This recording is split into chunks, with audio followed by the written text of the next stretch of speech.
So this is day 8, and if you take a look at the guide, this is again covering all the 4 aspects of the IELTS, and this is the final inputs, which means this will be one of the last few lectures that the students will be having, and this is the set of lectures on the eve of their mock tests, which is going to be on Sunday, I suppose, or day 9. And let's start straight ahead with some listening. So over here is some guide on how the listening part will be given. So direct the students to the final inputs part of their book. That's over here. And from there, direct them to page 10, where the first set of lectures or drills in listening will be given. So before, however, you let them listen to the audio here, you flash this on the screen and you give them some reminders of the things they have to do whenever the listening test is concerned.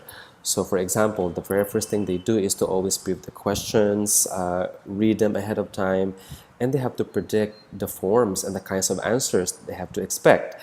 Now, of course, from the prediction, they can tell whether the answers would be nouns, singular or plural.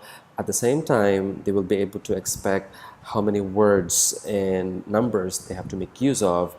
That's, of course, depending on the instructions provided. Now, once they've done that, they proceed to the listening part itself, and that the answers in the listening part will be given only once, but that they will be given one after another, and that they have to write down the answers on the questionnaire initially once they hear them given. And then from there, they write the answers on the answer sheet, and they have to focus on one item at a time. Now, after you've given this part, you now show them the slide and go with them in observing step number 1. So basically, it's a previewing step. So you basically let them know what kinds of answers they expect in each of the numbers here. So for example, give them a scenario of what this audio is going to be, and this is going to be a typical part 2 or section 2 listening, where only one speaker is delivering some talk, and that in this example it's going to be a tour guide reminding the participants or the tourists about things they have to do and avoid. So the first thing that she will mention is to keep the blank in a safe place. So this is clearly a noun. So since it's a noun, it could be singular or plural. So remind them to check if there's an S sound at the end of the noun that they will hear. Second, pass through the what to enter and leave the museum. Again, just like in number 1, this is a noun. Now, besides checking whether it's singular or plural, let them know that nouns can also be in the form of phrases. So for example, if it's a noun, then likely this could come with an adjective. So for example, pass through the big door, or the metal or the glass door. So glass could be the adjective and door is a noun. So that's a noun phrase. That's just an example. Need to buy a. So one clue here is the word a, which means what should follow is a singular noun that starts with a consonant sound. So that's the case here. Number 4, look after your blank and mobile phone. Another clue here with the words mobile phone. And sometimes in the listening test, the keywords are given after the answer itself. So they just have to keep a sharp memory and try to remember what was the word or words that the speaker mentioned just before mobile phone. And number 5, arrive at the cinema about blank. This is a number. So how much time do they need to be before the start of the show? So besides the noun here, which is the number, they also have to indicate, whether it's in minutes, hours, or whatever. Okay, so that's number 5. And once you've done that, you play the audio, and then from there, you now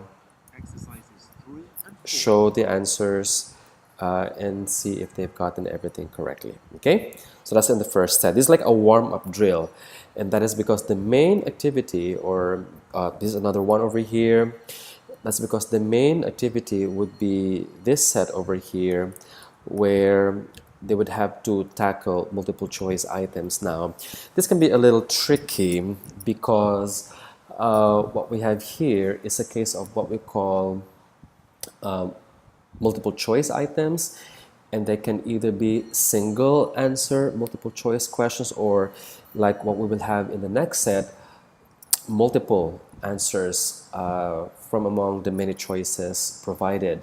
So one important concept they would have to learn here is that when they answer multiple choice items, they have to be able to quickly read through the choices and be able to highlight keywords from each choice so that they can differentiate each of these choices from the rest. So for example, in this case, they'll be listening to a typical section 3 listening where there's a professor and there are like 2 or 3 students consulting with this professor. And so in this example, they have exactly just that. So what, according to the tutor, the lady speaker here, happened to scientists in the 20th century? Now, emphasize on the words 20th century because it's possible that the speaker will talk about a different period of time, say the 19th century or the 18th century. So they have to stay focused on this aspect over here. So was it A, they lost contact with the rest of society, B, they began to lose interest in ethical issues, or C, they did both good and harm to the world? So you guide them in this aspect by choosing the words, say, lost contact, lose interest, or did both good and harm. So these are the key items they would have to pay attention to. Now, warn them or give them a heads up that normally in a multiple choice questionnaire, the keywords from all the choices will be quoted by the speakers, especially in section 3 where there are multiple speakers. However, give them the tip that for them to be able to get the correct answer, they have to listen towards the end of that part of the conversation so that they'll be able to get the correct answer. Now, in most instances, the correct answer is given towards the end. And whatever keyword or words that's mentioned initially are often negated or perhaps changed or perhaps not mentioned at all, so that the best answer therefore is left towards the end of that conversation of the audio. So let them therefore listen, or tell them therefore to listen towards the end of the part of the conversation to be able to choose the correct item. Okay, so the same goes here in number 2, and once you've highlighted the keywords here yourself, then start playing the audio. So in this case, once you started playing the audio, you now give them the correct answer.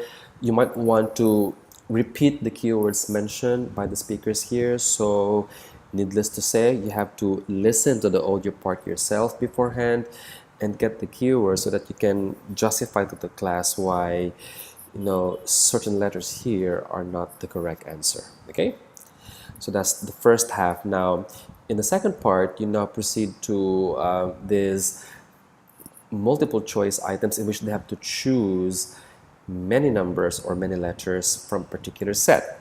So the concepts are the same. They have to quickly go through the items here and again choose the differentiating words from each of the choices provided. So for example, numbers 3 to 5, which 3 of these things do the speaker suggest scientists should do? So put emphasis on the word should, and take note it's the speakers, so therefore it could be the professor, it could be the students. So what do they believe the scientists should do? Is it to improve teaching, warn dangers, solve problems, prevent discoveries, become politicians, or improve their image?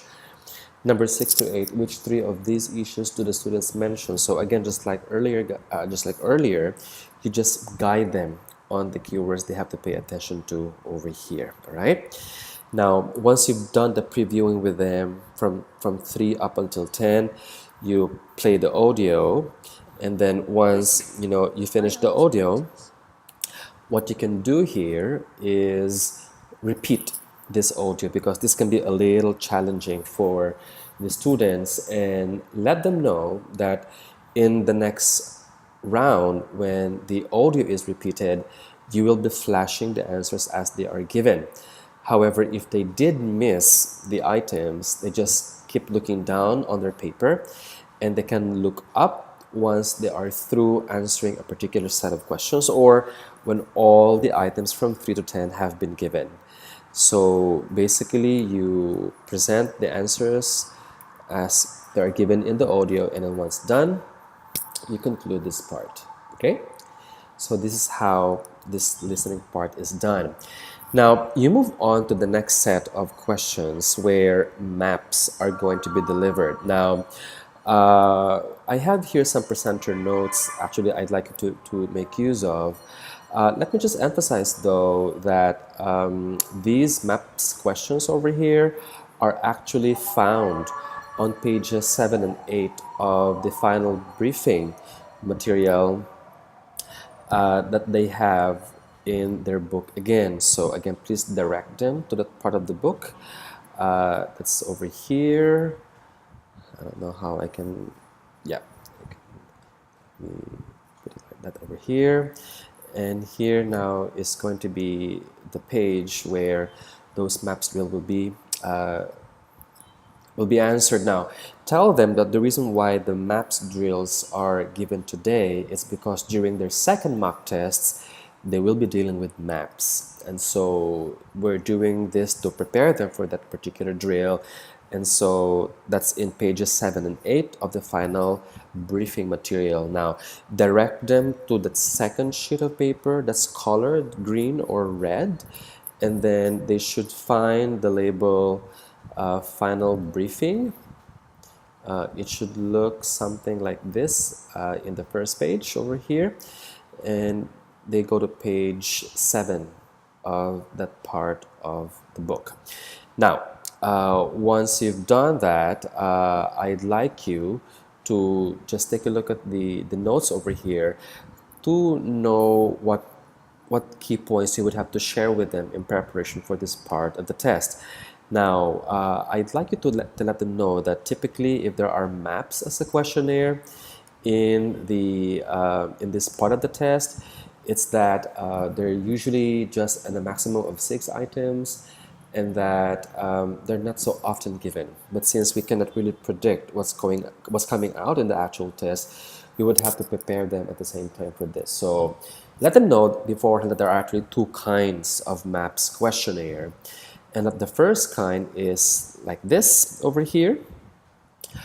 Principally, what we have here is a map in which they simply have to just follow the directions and label the items from start to finish. So for example, there are here numbers 14 to 20. 14 is over here, so basically they just have to wait for number 14 to be mentioned, and 15, 16 up until number 20 over here. Now, the other kind of maps, however, is a little more challenging, and that is this one over here. And that is because there are no labels as to which would be the first, second, third item. What they have to do is follow the directions and determine which or what items these are over here. Now, expectedly, for a maps questionnaire like this, all of these letters will not be labeled. So therefore, they have to figure out which ones will be labeled and what they represent. So those are the 2 kinds of maps. Now, regardless of the kind, however, whether it's this or this one over here, what is important is that they will have to follow directions, and that's the key in being able to get the answers for this kind of questionnaire, right? So once you've done giving them this overview, you direct them to page 7, this figure over here. Now, what I'd like you to do is to also guide them, using some board work again. Write down this label, MAPS vocabulary, because another key in being able to get the correct answers for a MAPS questionnaire is for them to know some languages that are commonly used when referring to maps. So I'd like you to write down each of these expressions here one after another.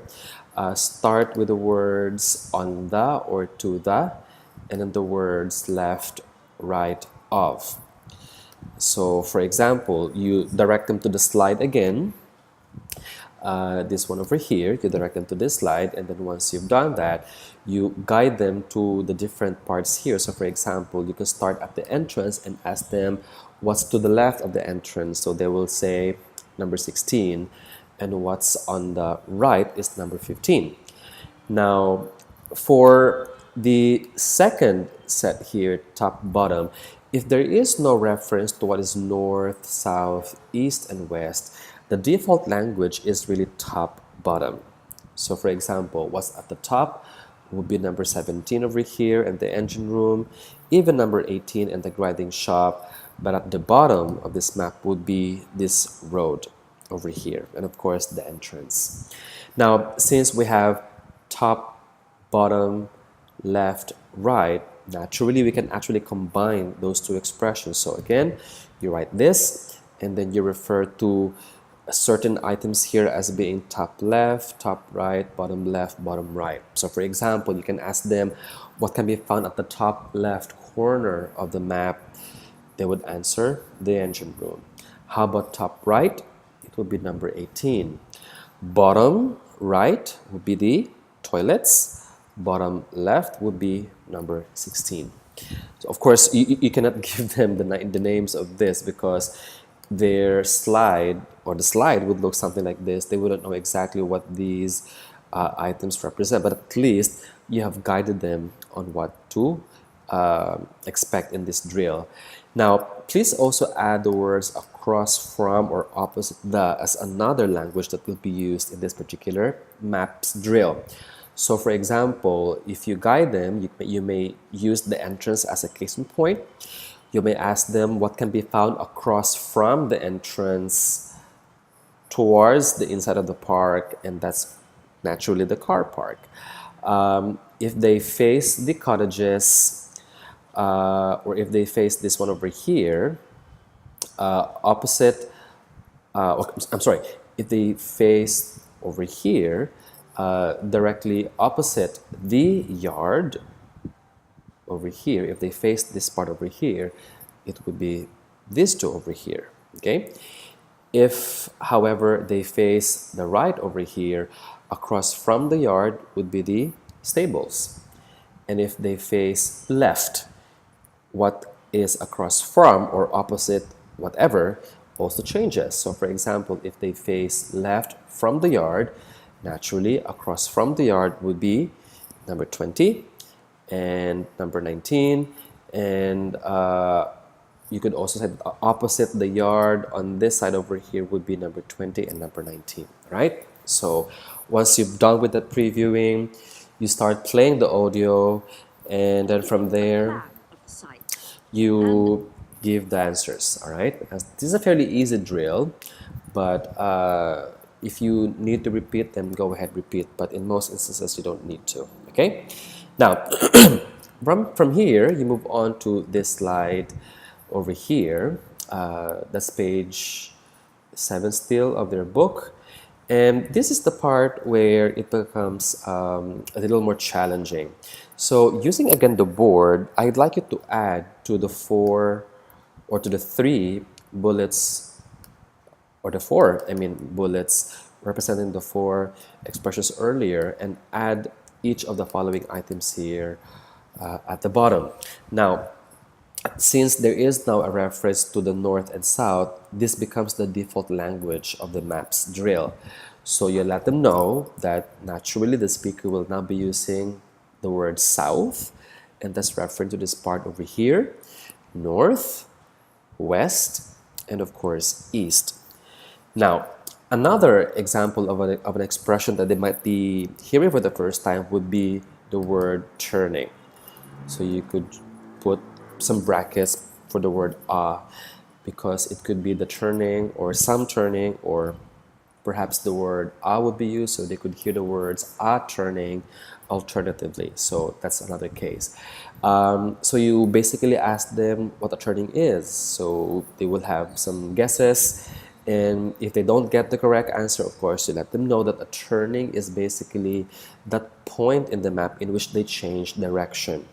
So you give them examples. For instance, in this road over here, there are actually two turnings. This one over here is a turning because they will turn left from here, and this one over here is another turning. They are able to turn left or to turn right over here.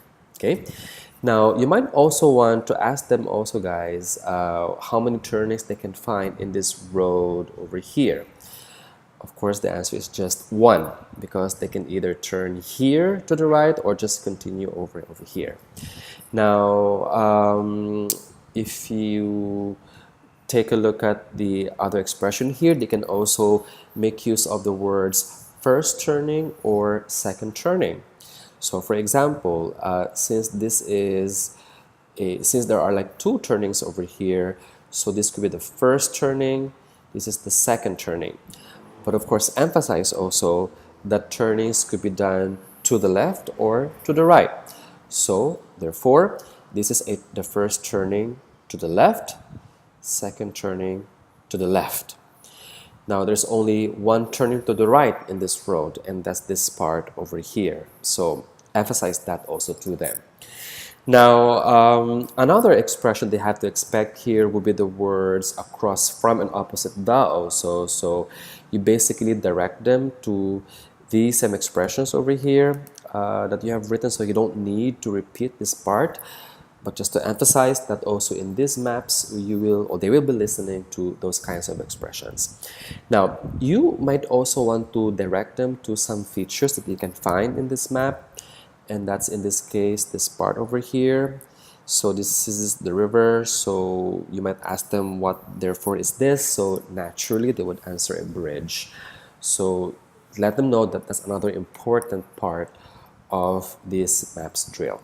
All right. So once you're done with that, you now play this slide, play the audio naturally, and then afterwards you present the answers. Now, if they found that this is, or they have committed many wrong answers here, you can offer to repeat the audio, or if they have gotten everything, you can just proceed to the next drill. So that's how it's gonna be like. Now, once you've done this part, you move on to this slide over here. And just like what we had earlier, this too has some useful vocabulary, and since this is like a top view of a particular spot, in this case an old water mill, the key languages they have to expect will be the words inside and outside. So again, you write this on the board. Now you might want to ask them questions like, what can be found outside the mill? So naturally, it's this number 27 over here and the water wheel itself. How about inside the mill? So they point to numbers 28, 29, and 30 over here. Now, direct them also to the different parts of the house or the water mill. In this case, we have the door, the windows over here. Again, you don't need to volunteer this yourself. You can just simply ask them what they might be. Some clue is over here, so since this is the door, then probably this is the window. Now you might want to ask them what these four lines here represent. The square itself, it represents the wall. So that's another important clue in this case. Another expression they expect to hear is the word behind. So give them examples. So for example, guys, 29 is behind the door. It can also be inside the door. There's also another item behind this wall over here. That's number 30. And behind this wall over here is the water wheel itself. So therefore, number 28 is just on the wall behind the water wheel. So that's another alternative expression to describe this part over here. So again, once you're done doing this, you now play the audio. Here's the mill. And then once you're done, you've provided all the answers. If they have to repeat, then repeat as needed. So that's the third MAPS drill. Now the fourth and final MAPS drill is fairly simple. However, you have a different goal here. And your goal is to be able to not only share with them some useful expressions to give directions, but also to be able to try it out themselves. So, together with the MAPS vocabulary that you showed earlier, that you have written already, I'd like you to add the following over here. Now, you have a lot of texts already on the board, so you might want to plan out how you place the text. So you might want to start at the very top of the board, say at the top left corner, so that everything is still readable after you write this last line over here of your board. So one expression you would like to share with them would be the word junction. And that's because junction will be used a lot in this particular drill. So ask them what a junction is. So some would say intersection. If they are not able to answer that, then just let them know that a junction is an intersection or a crossing. Now, for the most part, you need to guide them on how to make use of the following expressions. Let them know that basically when they have to give directions, there are like 3 important steps that they have to follow. And those 3 steps can be introduced by these expressions over here. So, start with the words go up, go down, go to, or walk up, walk along, walk down, walk to. So you write that on the board. So for example, if you are here, so again you flash them to flash this to the wall, and you are all here at the house. Say you want to go to letter A, then the very first thing they would say is to go to the big junction. Walk to the big junction. Walk down to the big junction. Walk up to the big junction. Or walk along this road going to the big junction. So that's the first step. So that's to emphasize on the first expression that you have written on the board that's over here. Now, from this point, you now tell them that they have to add another expression. They could say continue straight, or if it's like an alternative route like this road over here or this road over here, because they will all lead to the same direction, you could let them use the words go slightly to the left or go slightly to the right, or in this case we can just go straight or continue straight. And then from there you let them know that they have to now use the other expression, which is then take the first, second, or third left or right. So for example, this is over here the left side because we want to go to A. So from here it's 1, 2. So therefore from here they take the second left.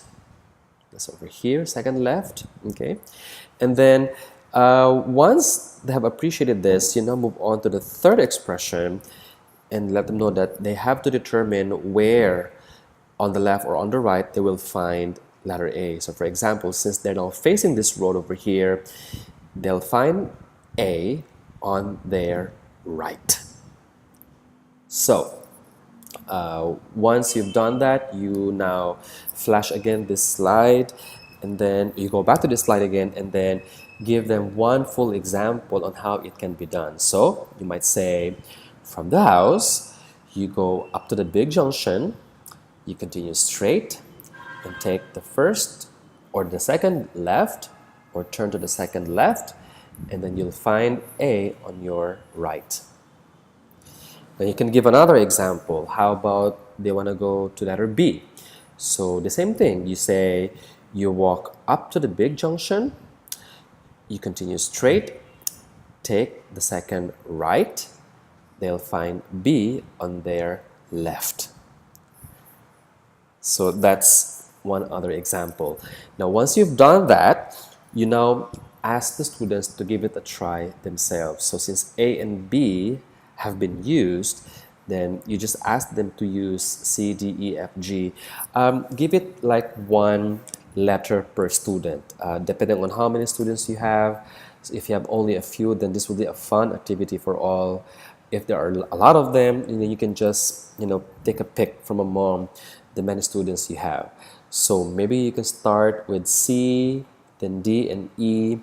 Challenge them to also make use of the ones here on the left or on the right, and then test their language. So this should be a very fun activity because they'll find that it's difficult at first, but then if they just go back to these useful vocabulary words over here, then the description should be easy all in all.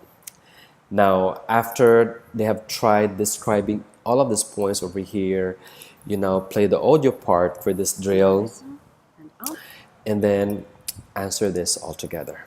Okay? And afterwards, you cap off the discussion by letting them know that overall, this is what the listening drill is going to be, and that on their mock test 2, they look forward to answering some maps drill themselves. All right? So that's for the first hour of your day 8. All right, so this second part involves reading over here, and this will occur between 6:50 and 7:50 in the evening. And for this one, please direct the students to page 15 of their book, because that's the part where the 3 activities in reading will begin. Now, just like what we did earlier in listening, you also begin your reading discussion with a presentation of some tips that they have to observe, and that you tell them that always the very first thing they do is to read the questions first. Now, you may wish to ask them the question, what do they do first every time they receive a reading test questionnaire? At this point of the review, they should be able to know that it is to always read the questions first. Now, the reason why they have to do that is that they have to know exactly what kinds of questions they're dealing with, and so correspondingly, they should be able to know what reading method that they have to use. Now, you might also want to brief them from here on the 3 kinds of reading methods. Of course, you can always ask them to tell you what these methods are, and so eventually on the board, I'd like you to be able to write these 3 words over here: skimming, scanning, and verbatim, which of course are the 3 reading methods.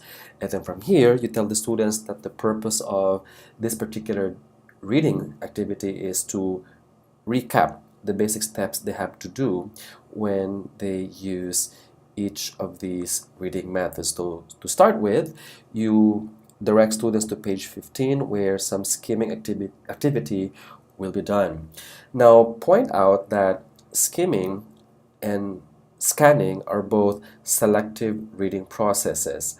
You might want to put a label to indicate that these 2 over here are selective reading. And what we do is we use keywords when getting the answers for these kinds of questions. Now, from there, you tell them that skimming is basically a way of reading in which they have to use keywords from the questions. So they have to decide on that. So if you wish, you can write this text over here at the bottom of the label skim that you wrote previously at the start of the class. Now, tell them also that for a skimming questionnaire, the answers are always sequentially arranged, and that for the majority of the kinds of questions, this is the method that they have to observe. So from there, what you now do is direct them to page 15. You may flash this slide over here if you like, and then direct them to the questions found on page 15 over here. Now, let them know that since answers in the skimming questionnaire are always sequentially arranged, one technique that they can use is actually to look for the answers for either the first item or the last item, or even both, so that in such a way they are able to block off the answers and determine in which paragraphs they just focus on to look for them. So for example, if they take a look at question number 8 and find the clue as to where number 8 answer is found, then they can be assured that the paragraphs that come before where number 8 is found is where the answers for 1 to 8 will be located. So therefore, by doing this, they can be assured that they only look for the answers only at a specific part of the passage. So you might want to ask them what keywords they would like to use for question number 8. So for example, in the past, some students would use the words tribal tourism. However, you might want to tell them that the article is all about tribal tourism, and so tribal tourism will be quoted many times in the passage. Just like this in this paragraph alone, this is quoted like 3 times already, and even over here in this particular paragraph. So they might want to choose a different keyword. So in this case, they could use the word effects, and even the words not good or its equivalent. So you confirm that they can use the word effects, and so from here on, you let them look for the name effects for about a minute or two in the text over here. Let them or tell them that they can basically move their eyes from left to right, going downwards like this. And once they locate, say, the word itself, then they can highlight that, and there they look for the answer. Now, some students, if they're really keen, would note that the answer or the keywords for the answer are found over here, and that's because the word effects is right over here, and the equivalent to the words not good is the word negative. So this means number 8 is found over here, and so numbers 1 up until 8 are only found just within these 3 paragraphs over here. Now, emphasize that that's one good thing about a skimming questionnaire. They can just simply look for the last number, and there they just check upwards for the rest of the items. Now, note too that this particular set also has a page 16 where you have the second set of questions pertaining to the same text over here. So you also direct them to page 16 and examine question numbers 9 to 13 and let them read the instructions. So it says here that they have to match each statement with the correct person. Now, ask them what they have to use when the question asks them to match. The answer should be to scan, and that is because scanning is used when this kind of questionnaire is required. Now, you might want to again write down some tips at the bottom of the word scan that you had on the board previously, and emphasize that unlike in the case of skimming, the keywords for a scanning questionnaire are often provided already.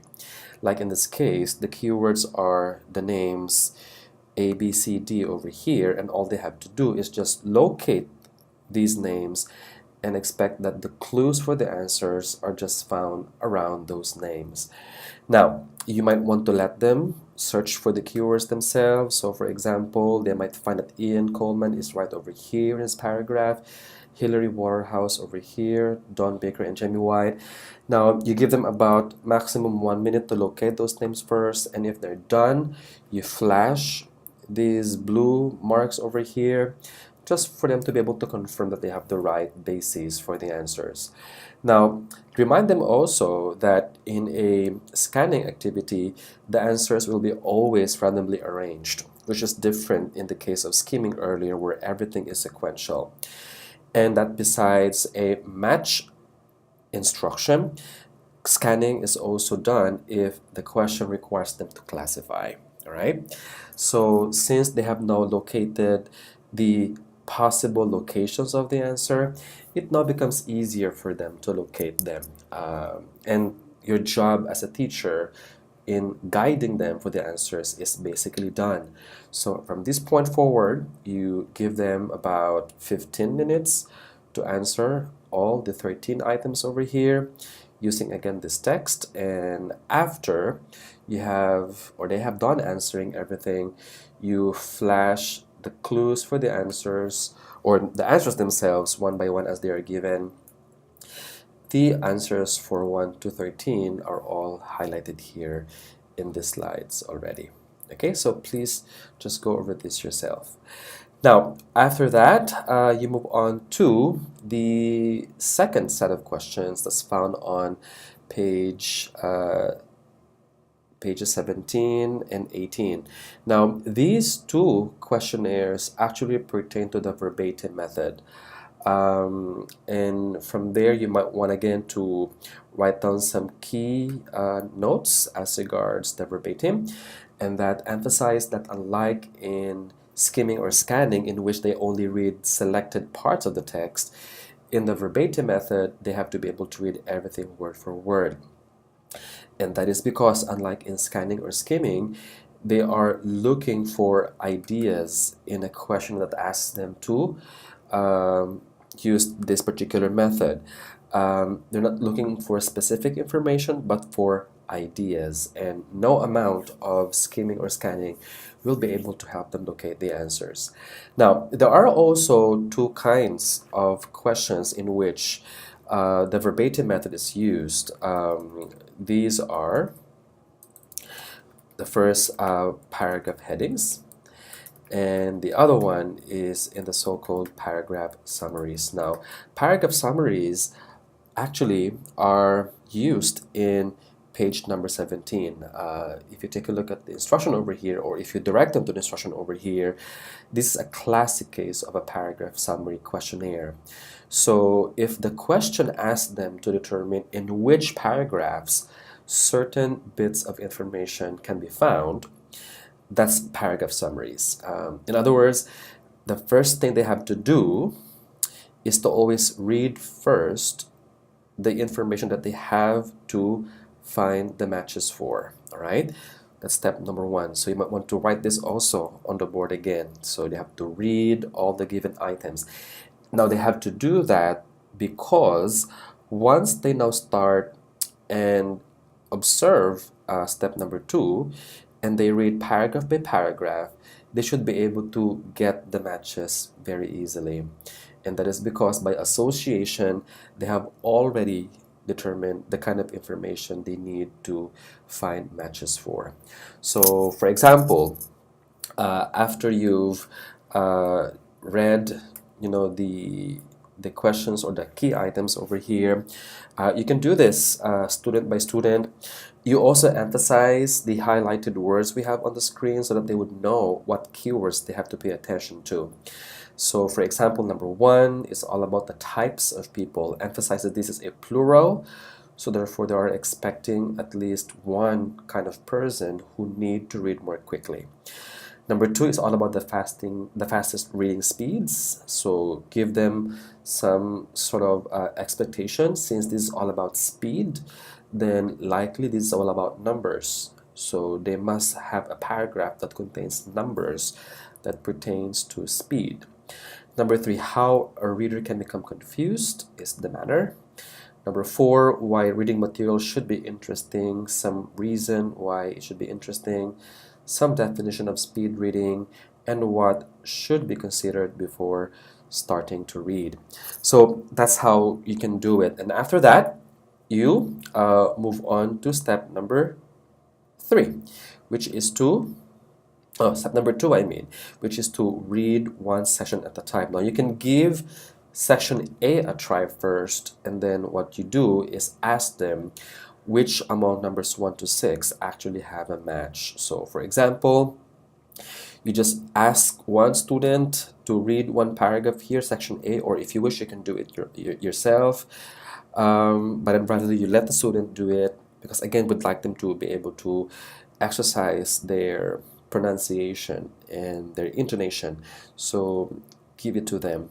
Let them read paragraph A, and then ask them whether there is a match from among any of the items here. Now, they might find that there's a number here that highlights the words per minute. So naturally or clearly this is the reading speed. So number 2 can be found in A. So they write A just before number 2 here. Now, there's also another match here, and that's the definition of what speed reading is, and this is found in the second sentence over here. Now, that therefore is number 4. And I'm sorry, that's number 5 over here. Now, emphasize that it's possible for a paragraph summary questionnaire for letters to be repeated. And that's because in this particular drill, there is an instruction that they may use and the letter more than once. Excuse me. And so therefore, they can repeat any of the letters here. Now, it may appear that there are actually here 8 paragraphs and only 6 items to find matches for. It is still possible for an NB note over here that letters will be used more than once, even if there are actually more choices than there are questions they have to find matches for. Now, what this means, therefore, is they always have to pay attention to this NB mark over here, and that is because it's a clue to determine whether they get the answers wrong or right. If it happens that there are no repeated letters here and there's an NB mark over here stating that they may use and the letter more than once, there's something wrong with the answers, because if there is this notice, there will be a repetition all the time. So emphasize that to that. Now, naturally, if there are, of course, more choices here, and like in this case here, fewer questions, and there's no NB sign over here, then expectedly, there's only one letter, or the letters can only be used once. So that needs to be emphasized. So that's step number 3. They have to pay attention to the NB instruction. So once they have answered, or you have finished answering altogether, section A, then you let them read the rest of the paragraphs, okay? And you give them about 6 minutes still. No, let me make it 5 minutes, because there are already like 2 answers completed here. That's number 2 and number 5.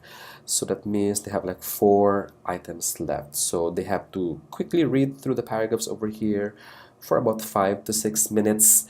Then after about 6 minutes, you now ask them to answer one by one. You let them read the question, and here are the answers. So number 1 is B, 2 is A, 3 is G, 4 is H, 5 is A, and 6 is C. Okay, so that's how it's gonna be like. Now, after this, you move on to the third questionnaire. This is the case of paragraph headings. Now, when it comes to paragraph headings, the methods are basically the same. You let them read first the given headings over here, and if there are any used headings, they have to cross them out. In this particular set, there are no used headings, so they have to be able to read through all the 7 headings here, and then later find matches for these headings for sections A to E over here. Now, again, you flash this slide and illustrate to them, model to them how the reading of the heading should be done. So note that the keywords are encircled and the specific details are underlined. And again, as you read through the headings over here for them, emphasize the key ideas they have to look for. So do this one by one, and then afterwards you let them, or you tell them that they can now proceed to step number 2, which is to read one section at a time. Now, unfortunately, in their book, paragraphs A and B are missing. And so what you can do here is flash this slide over here, and you answer this as a class. It's a short text, so maybe you can start with A, and then you let others read the paragraph, and then after reading one section, you altogether decide what they think is the best answer. All right. Now, again, the answers for this are found here under the presentation notes. So please study this. And once you're done with this part, this should last for about an hour, then you're done. You cap off the discussion by letting them know that in their next day's activity, which is the mock test, expect that they will be using skimming, scanning, and the verbatim method in looking for the answers. So that's how you can do that. You can direct them again to the board in which you already have multiple notes as you have written previously. Okay, so that's the reading part. Okay, so as you can see on this slide, this is how the end of your lecture on writing is going to look like.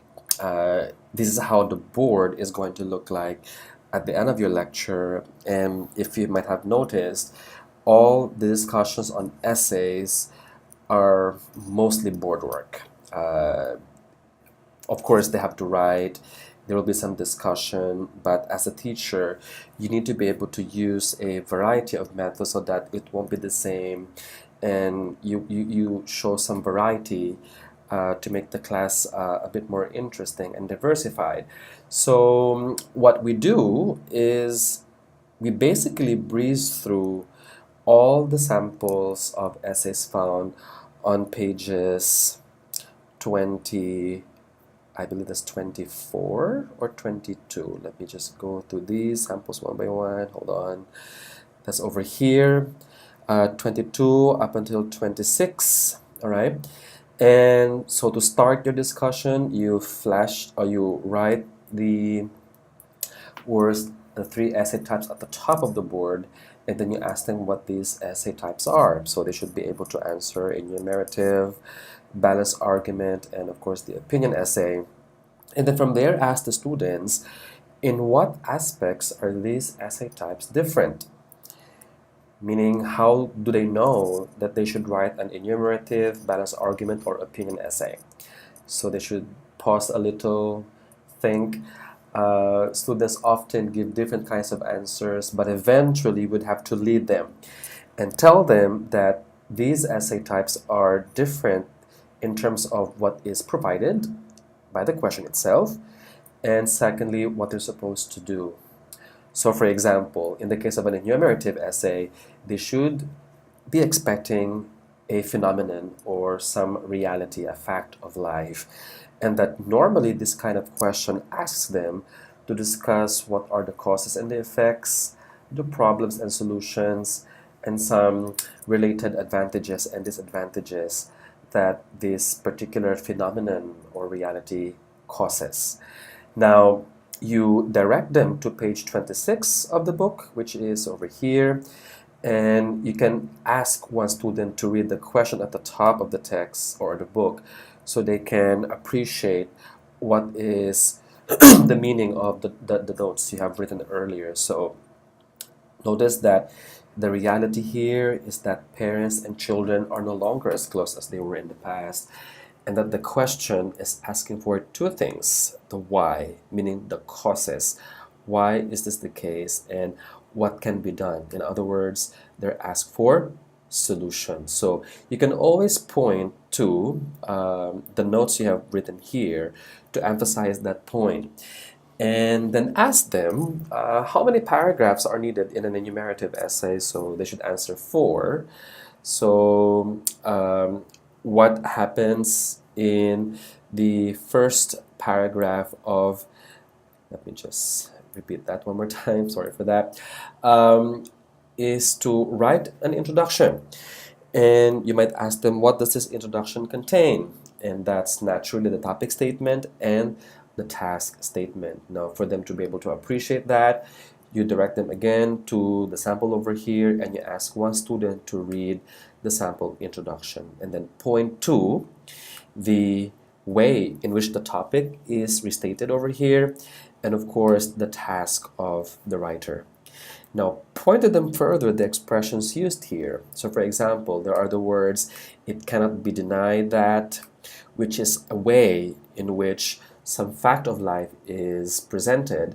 And as regards the statement, the task statement, that's this one over here. In this essay, I shall identify the. So that is how paragraph 1 is done. Now, as regards the second paragraph, what they do here is, and the third paragraph also, is they should be able now to discuss the two questions that were asked by the question. So for example, since the question asks for reasons and solutions, then naturally in paragraph 2 of the essay, they should be writing about the causes. Why are children and parents no longer as close as they used to? And in the third paragraph, they should be discussing the solutions. In what ways can now this bond be rekindled, for example? And then ask them what is the method that they have to use in the body paragraphs. Now, this label time method, you only put this after they have responded. And again, it's your role as a teacher to confirm what they say, to correct them, or even to lead them to the right answer. So for example, if they have forgotten, the method itself, then you can let them, or you tell them that they are represented by 3 letters. The first letter starts with a T, so that should give them an idea. That should spark the idea in their brain. So hopefully they will be able to get the correct answer. So that's your job. You have to also lead them to the answer so they feel like they got it.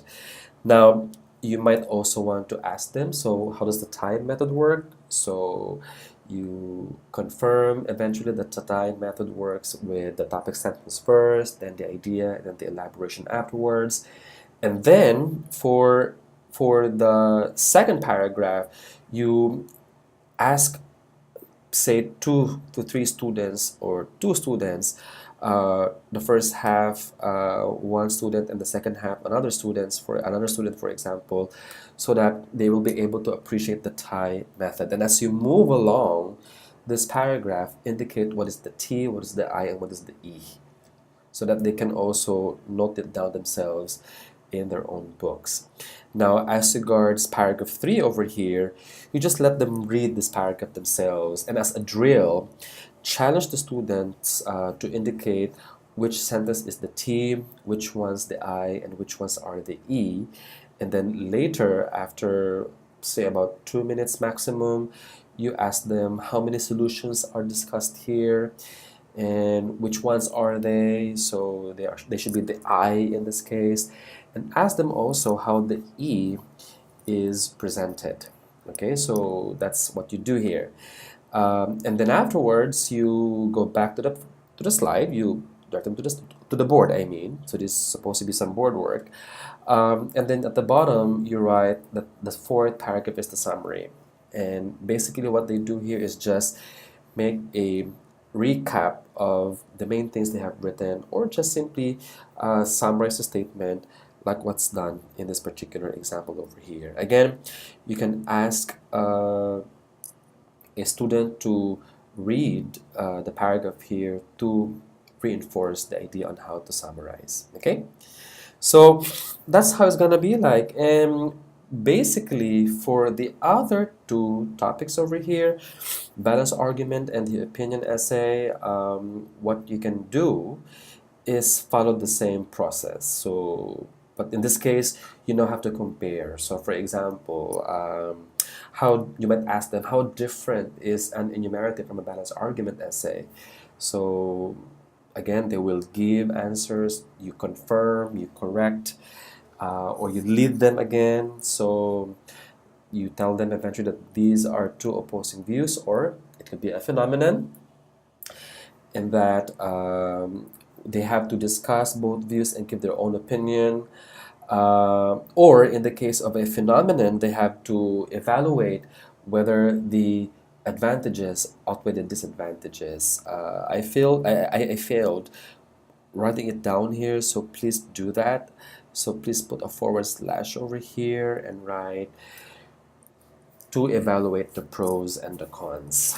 Okay, and so again, you lead them to the paragraph and emphasize that unlike in an enumerative essay, a balanced argument essay will always have the writer's view.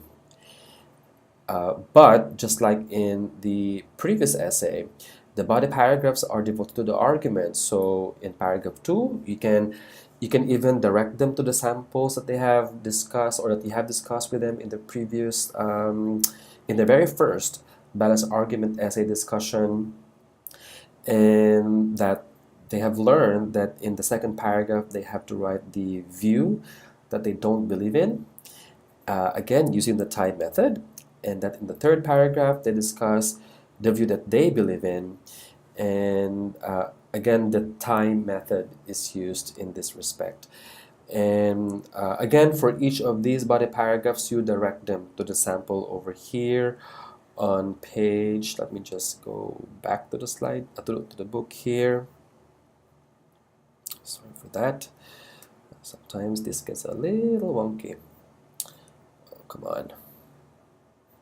Over here. So this is the case. Direct them to page 23 of the book, and there they will find the guidelines on, or some sample, I mean, on balanced argument essay over here. Okay, so and from there you maybe you can try a variation this time in the case of a balanced argument essay, and that is because it's also important for them to appreciate the manner in which each of the ideas, say here, in the view chosen by the writer, how the arguments are actually developed, or how they are elaborated. So please study the example over here and emphasize that there are actually 3 ways in which they can elaborate, and that's by way of an example. Second, they can elaborate by way of an explanation. So again, you can write this on the board. And third, one way is by showing an effect.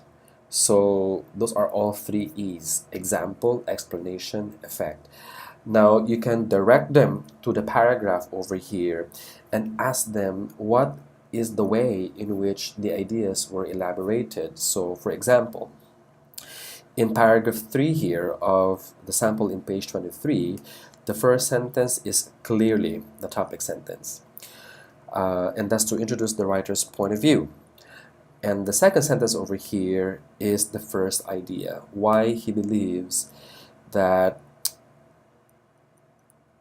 parents should allow them to commit mistakes, and thus they learn more about life. Now, direct them to the next sentence over here. One notable example is when children are allowed to play outside the house and be physically active. And you ask them, what kind of elaboration is this? So they will have different answers, but eventually you tell them that this is an example. The keyword example over here indicates that this is an example. And the next sentence over here, this is to prove again that that is the case. So this is also another example. Okay, but this one over here, this one over here is the effect, or is an effect of this idea over here. Because of the word resultantly, this is clearly an effect. So emphasize to them that when they want to elaborate, they are not limited to only one idea or to one sentence. It can be multiple sentences. The important thing here is that they know the ways in which the elaboration can be done. All right. Now you can even go further and ask them what this next sentence is. So it says here, of course, it doesn't mean to say that parents totally leave their children to their own devices. This is another idea, which is to also support the thought that even if parents allow them to commit mistakes, they shouldn't be guided. So this is an idea, and the rest over here is excuse me, the elaboration for this particular idea. And again, you ask them what these sentences are. Okay, so in this particular sentence, what we have clearly here is an explanation.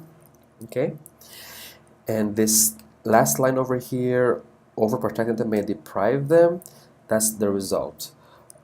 If there is some overprotectiveness or overprotection that parents do to children. So again, to reinforce the idea. Okay, so that's one variation you can do, because we don't want that this part of the discussion becomes a little monotonous. We also want them to be able to learn or reacquaint themselves again to the basics steps, and so that in the next day's test they'll be able to apply this on their own. All right, so that's one variation for this part. Now after that, you move on to the fourth paragraph and emphasize that this one over here is basically a summary and a restatement of the writer's view.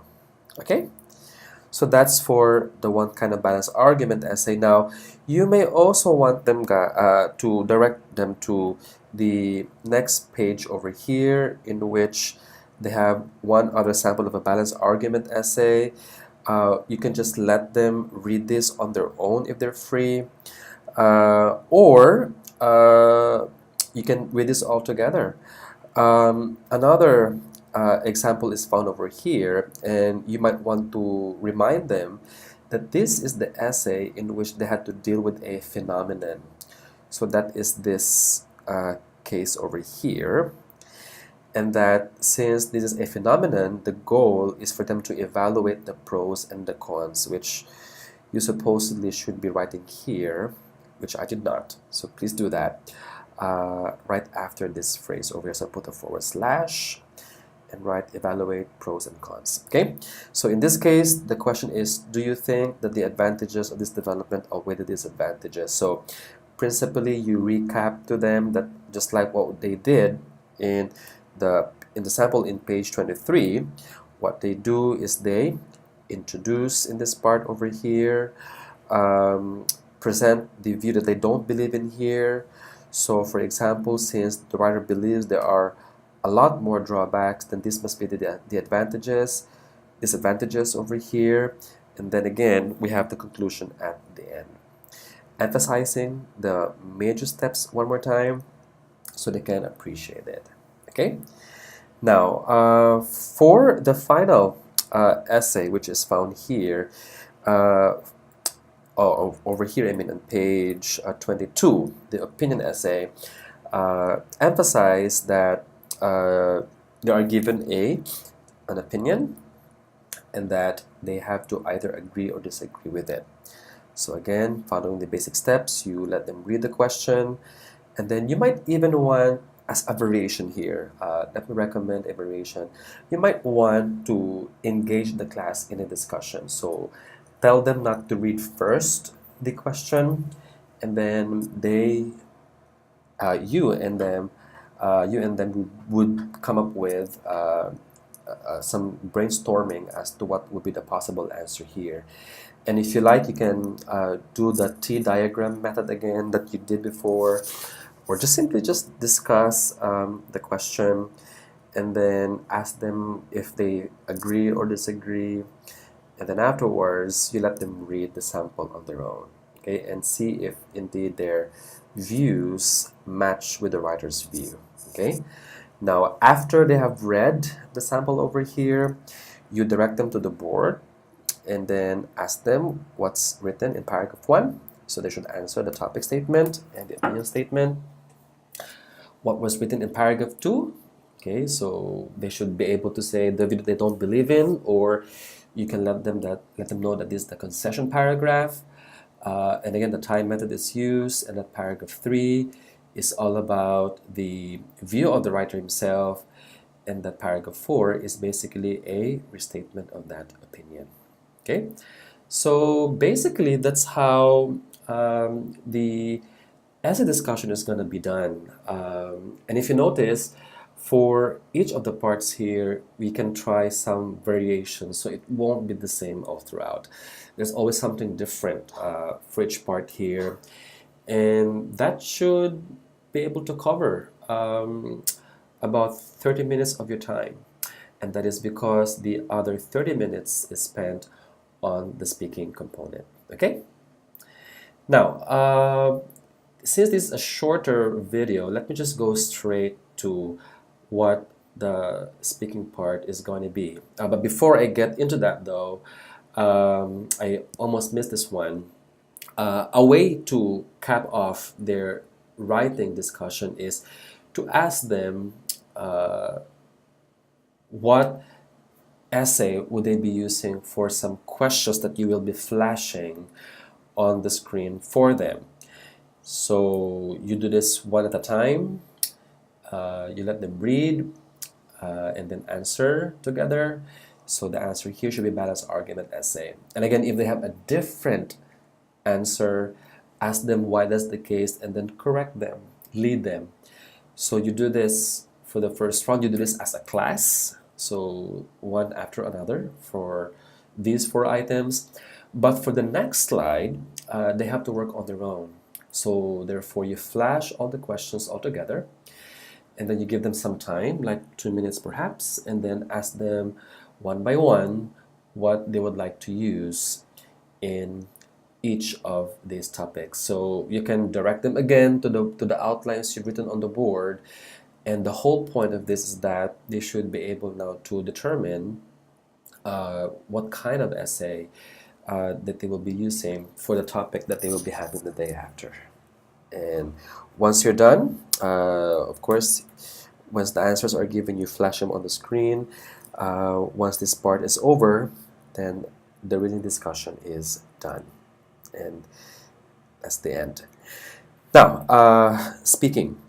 For speaking, basically what you do here is just use the remaining 30 minutes to warm them up for tomorrow's speaking activity.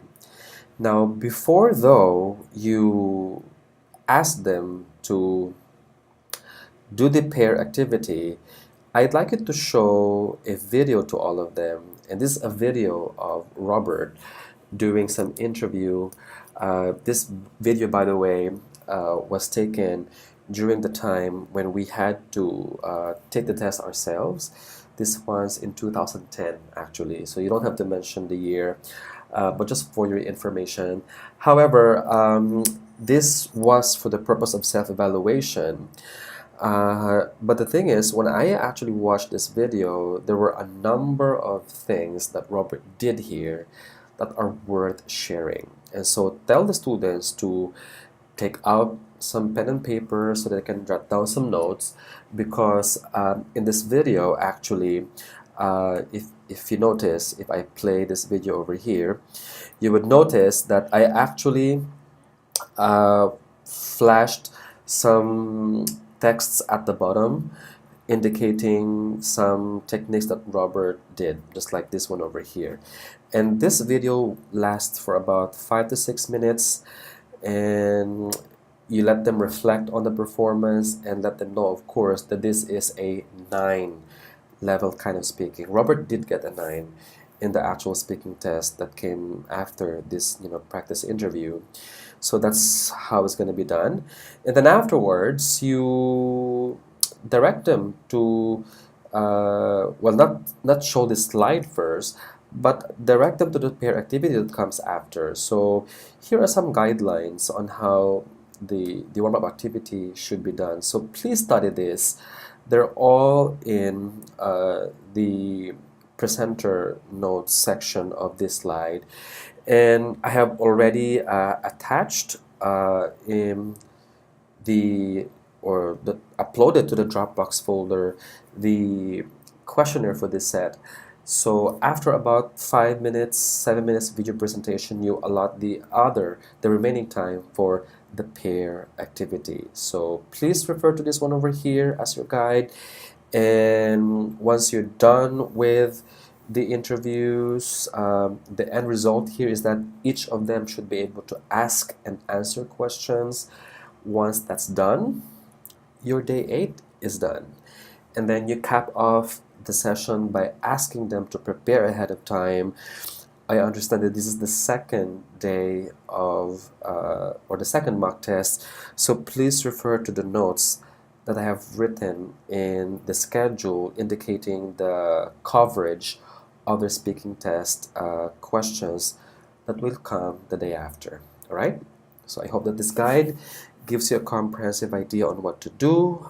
If you have any questions, please don't hesitate to email me or send me a message over Messenger. All right? Bye.